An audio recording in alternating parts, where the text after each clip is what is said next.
Welcome to YOYO TV. Telangana రాష్ట్రంలో రాజకీయాలు వాడివేడిగా సాగుతున్నాయి. అధికార పార్టీ కాంగ్రెస్ నిలువరించాలని బీఆర్ఎస్ నేతలు ఎంత ప్రయత్నించినా ఫలితం శూన్యమవుతోంది. దీంతో బీఆర్ఎస్ బీజేపీనే దిక్కుగా మారుతోంది. ప్రస్తుతం తమకున్న బలంతో రేవంత్ సర్కార్ను బీఆర్ఎస్ ఢీకొట్టలేకపోతుంది.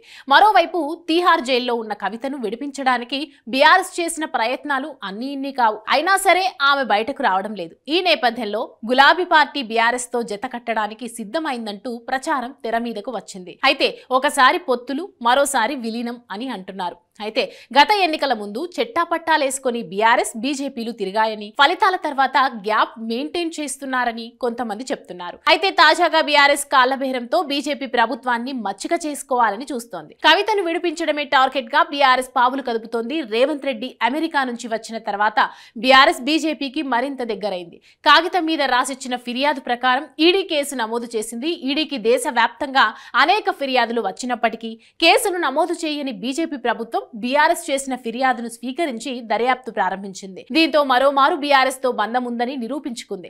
అమెరికా పర్యటనలో భాగంగా తెలంగాణ సీఎం రేవంత్ రెడ్డి బృందం స్వచ్ఛ బయో సంస్థతో 1000 కోట్ల రూపాయల పెట్టుబడుల కోసం ఒప్పందం కుదుర్చుకుంది. అయితే ఈ డీల్ వెనుక పరస్పర ప్రయోజనాలు ఉన్నాయని ఆరోపిస్తూ బీఆర్ఎస్ ఈడీకి ఫిర్యాదు చేసింది. ఈ మేరకు సీఎం రేవంత్ రెడ్డి ఆయన సోదరునిపై ప్రతిపక్ష పార్టీ ఆరోపణలు గుప్పించింది. స్వచ్ఛ బయో ప్రభుత్వం మధ్య కుదిరిన ఒప్పందంపై బీఆర్ఎస్ నేత మన్నె క్రిషాంక్ తీవ్ర విమర్శలు గుప్పించారు. బీఆర్ఎస్ ప్రకారం ప్రతిపక్షం ఇచ్చిన ఫిర్యాదును ఈడీ స్వీకరించి రసీదు ఇచ్చింది. స్వచ్ఛ బయో డైరెక్టర్లలో ఒకరు స్వయానా సీఎం సోదరుడు అనుముల జగదీశ్వర్ రెడ్డి ఉన్నారని, ఇది క్విడ్ ప్రోకో అని బీఆర్ఎస్ ఆరోపించింది. స్వచ్ఛ బయో డైరెక్టర్లలో ఒకరు అనుముల జగదీశ్వర్ రెడ్డి కావడం ఆందోళన కలిగించే అంశమని, ఇది ఈఎంఓయు చిత్తశుద్ధిని ప్రశ్నించే విధంగా ఉందని ఈడీకి రాసిన లేఖలో పేర్కొంది.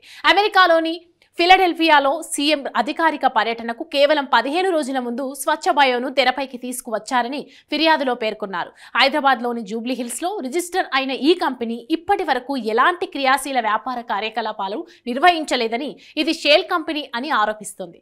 ఈ కంపెనీని అమెరికాలోని ఎందుకు ప్రకటించారు?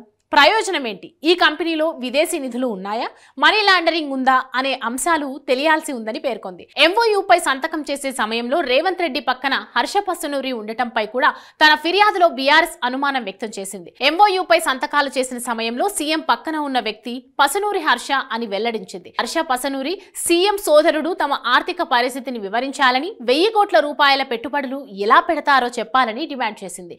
ఈ విషయమై అధికారులు సమగ్ర విచారణ జరపాలని కోరింది. ఇది పూర్తి అవినీతిమయమైన ఎంఓయూ అని, కాబట్టి అధికారులు తమ ఫిర్యాదును స్వీకరించి స్వచ్ఛ బయో డైరెక్టర్లతో పాటు రేవంత్ రెడ్డిపై న్యాయ విచారణ జరపాలని కోరింది. ఇదంతా బీఆర్ఎస్ బీజేపీ కలిసి చేస్తున్న కుట్ర అని, ఆరోపణల్లో ఎలాంటి నిజం లేదని అధికార పార్టీ మంత్రులు అంటున్నారు.